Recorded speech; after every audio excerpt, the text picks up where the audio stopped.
The end of World War II did not bring peace, but a new kind of war, the Cold War. This ideological struggle between the US and the Soviet Union played out across the globe, often through proxy conflicts.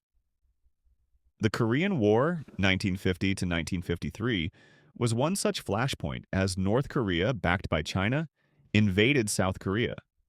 The US led a United Nations force in a brutal, bloody conflict that ended in a stalemate.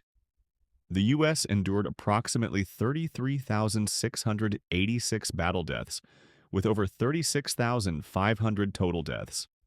North Korean and Chinese military casualties were estimated in the hundreds of thousands, and South Korea lost around 137,000 military lives. Civilian casualties from both Koreas were tragically estimated at 2 to 3 million. A grand old proxy war, just like everyone drew it up, except with real people dying. The Cold War's most searing conflict was the Vietnam War, roughly 1955 to 1975. Major U.S. involvement, 1965 to 1973.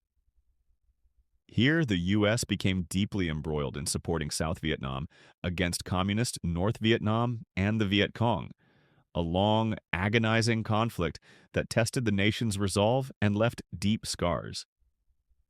This war resulted in 58,220 total U.S. deaths.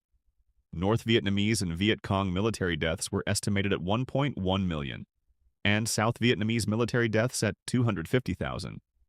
Civilian casualties in Vietnam were estimated at 1 to 2 million. Another chapter in the containment saga, albeit a very long and painful one. A failed attempt to overthrow Fidel Castro's communist government in Cuba during the Bay of Pigs invasion, 1961, was another stark reminder of the Cold War's reach. This operation cost 114 lives among the CIA-backed exiles, a plan that, shall we say, went slightly off script. Later, smaller but significant, interventions punctuated the Cold War's twilight. In 1983, the U.S. launched an invasion of Grenada, 1983, to protect American citizens and counter a Marxist coup, resulting in 19 U.S. deaths. Grenadian and Cuban casualties were around 70 in total. A small island, a big statement.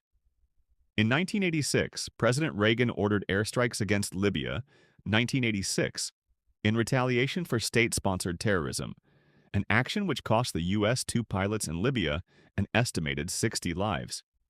A swift, albeit targeted, diplomatic message.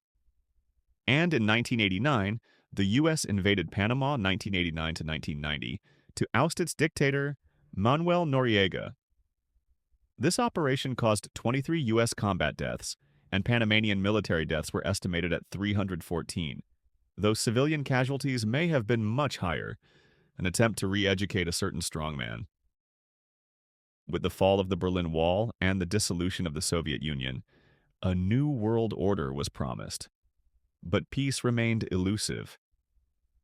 In 1990, Iraq under Saddam Hussein invaded Kuwait, leading to the Persian Gulf War, 1990 to 1991. A U.S.-led coalition swiftly expelled Iraqi forces. The U.S. sustained 148 killed in action, while Iraqi military deaths were estimated in the tens of thousands. A swift lesson in not invading your neighbors, apparently. The 1990s also saw interventions in humanitarian crises, which sometimes devolved into combat. In Somalia, a U.S.-led humanitarian mission.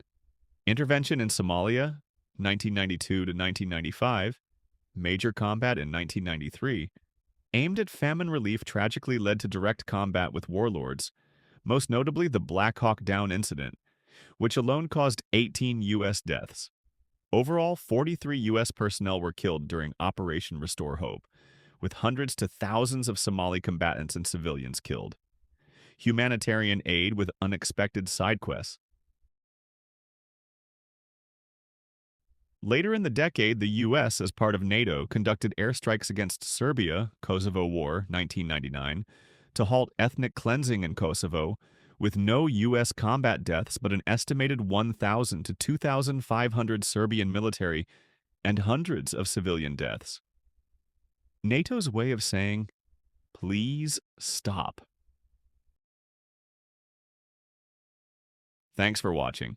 But as we all know, the story of America's wars doesn't end there. In the next video, we'll dive into the conflicts that followed, to the battles of the 20th century that reshaped the world. Make sure to subscribe so you don't miss it.